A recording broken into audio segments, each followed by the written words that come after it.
Académie de robotique TIDA chapitre 2, séquence de rêve lycée Caméléon, épisode 2, 07 juillet 2021. Notre route du papier du samedi a commencé à 5 heures du matin. Mon père m'a déposé avec ma sœur cadette Abigail, un garçon manqué de 10 ans, du côté nord de l'entrepôt. Mon père avait temporairement garé son camion devant le siège de Kokomo Beach News, avec les véhicules d'autres livreurs de journaux. Abigail a grimpé dans le lit du camion et a jeté nos vélos. Elle a dit que c'était trop lent autrement. Il y avait des bosses et des égratignures sur nos deux vélos à cause de cette pratique de la sienne. Elle a sauté, a claqué le haillon et a fait signe à notre père de décoller. Nous avons emmené nos vélos à l'entrepôt et les avons appuyés contre un mur. J'ai suivi Abigail dans le bâtiment. C'était son idée d'avoir un itinéraire papier. Mes parents m'avaient confié la tâche sacrée de la protéger. J'avais accepté d'aller à TIDA Robotics à cause de la tâche tortueuse de s'occuper d'Abigail. Ce n'était pas qu'elle se comportait mal, c'était qu'elle était un garçon manqué de part en part. Elle était physiquement plus forte et plus rapide que moi. Nous nous sommes dirigés vers le comptoir, où Madame Bellefonte, la secrétaire, a placé 2 piles de journaux devant Abigail. Nous l'avons remerciée et nous sommes sortis. Nous avons rapidement enroulé les journaux, les avons attachés et en avons chargé dans les paniers avant de nos vélos. Le reste, nous le mettons dans nos sacs à dos. Abigail a mis son casque et a décollé. Je me suis précipité et j'ai roulé après elle. Abigail, attends. Comme à chaque fois que je lui avais demandé de faire quelque chose, elle m'a ignoré. Elle m'attendait au sommet d'une colline à l'intersection de Jessie Lane et King Hawaiian. J'étais totalement essoufflé et à bout de souffle. Son itinéraire a commencé sur King Hawaiian, une route plate d'1 kilomètre de long avec de nombreux chiens déchaînés. Abigail a jeté des journaux dans les cours avant de ceux qui se sont abonnés. Elle se rappelait très bien qui s'était abonné et qui ne l'avait pas fait. Une fois, elle m'a fait récupérer une copie dans la cour d'un non-abonné que j'avais jeté là par erreur.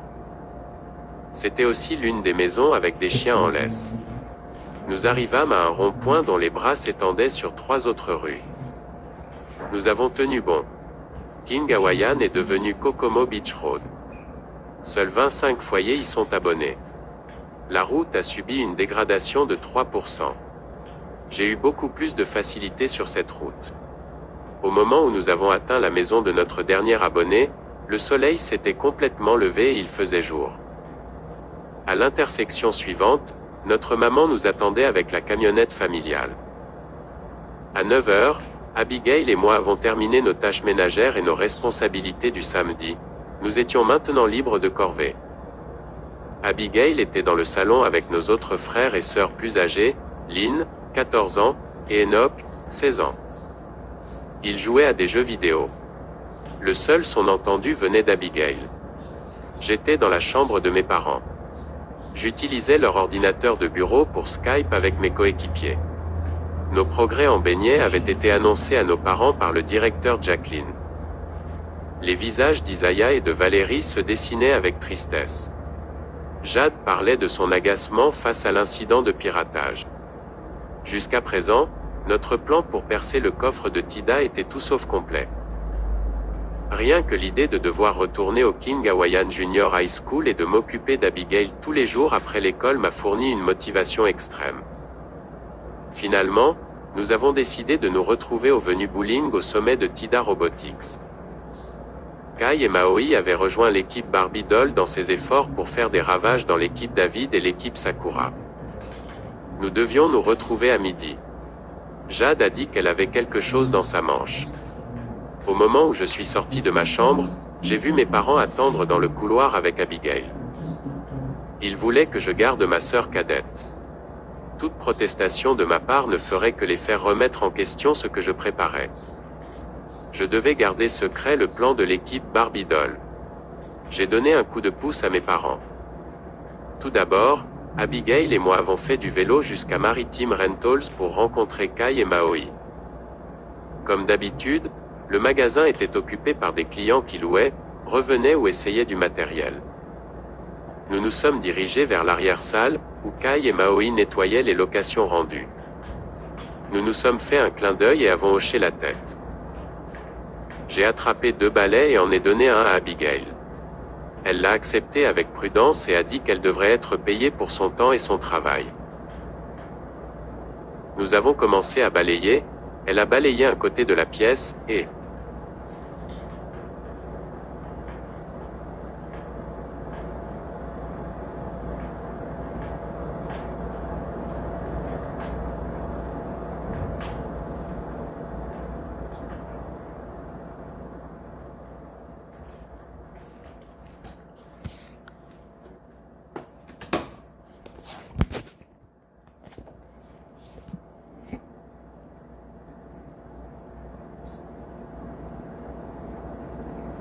Personne parle.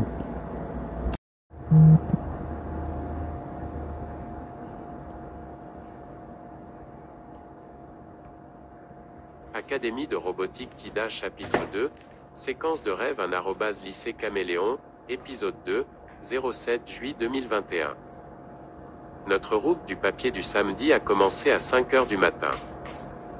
Mon père m'a déposé avec ma sœur cadette Abigail, un garçon manqué de 10 ans, du côté nord de l'entrepôt. Mon père avait temporairement garé son camion devant le siège de Kokomo Beach News, avec les véhicules d'autres livreurs de journaux. Abigail a grimpé dans le lit du camion et a jeté nos vélos. Elle a dit que c'était trop lent autrement. Il y avait des bosses et des égratignures sur nos 2 vélos à cause de cette pratique de la sienne. Elle a sauté, a claqué le haillon et a fait signe à notre père de décoller. Nous avons emmené nos vélos à l'entrepôt et les avons appuyés contre un mur. J'ai suivi Abigail dans le bâtiment. C'était son idée d'avoir un itinéraire papier. Mes parents m'avaient confié la tâche sacrée de la protéger. J'avais accepté d'aller à TIDA Robotics à cause de la tâche tortueuse de s'occuper d'Abigail. Ce n'était pas qu'elle se comportait mal, c'était qu'elle était un garçon manqué de part en part. Elle était physiquement plus forte et plus rapide que moi. Nous nous sommes dirigés vers le comptoir, où Madame Bellefonte, la secrétaire, a placé 2 piles de journaux devant Abigail. Nous l'avons remerciée et nous sommes sortis. Nous avons rapidement enroulé les journaux, les avons attachés et en avons chargé dans les paniers avant de nos vélos. Le reste, nous le mettons dans nos sacs à dos. Abigail a mis son casque et a décollé. Je me suis précipité et j'ai roulé après elle. Abigail, attends. Comme à chaque fois que je lui avais demandé de faire quelque chose, elle m'a ignoré. Elle m'attendait au sommet d'une colline à l'intersection de Jessie Lane et King Hawaiian. J'étais totalement essoufflé et à bout de souffle. Son itinéraire a commencé sur King Hawaiian, une route plate d'1 kilomètre de long avec de nombreux chiens déchaînés. Abigail a jeté des journaux dans les cours avant de ceux qui se sont abonnés. Elle se rappelait très bien qui s'était abonné et qui ne l'avait pas fait.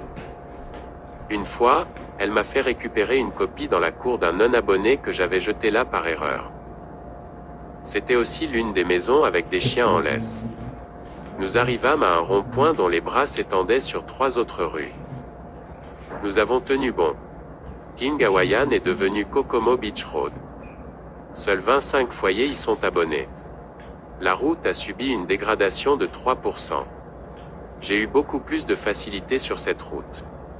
Au moment où nous avons atteint la maison de notre dernier abonné, le soleil s'était complètement levé et il faisait jour. À l'intersection suivante, notre maman nous attendait avec la camionnette familiale.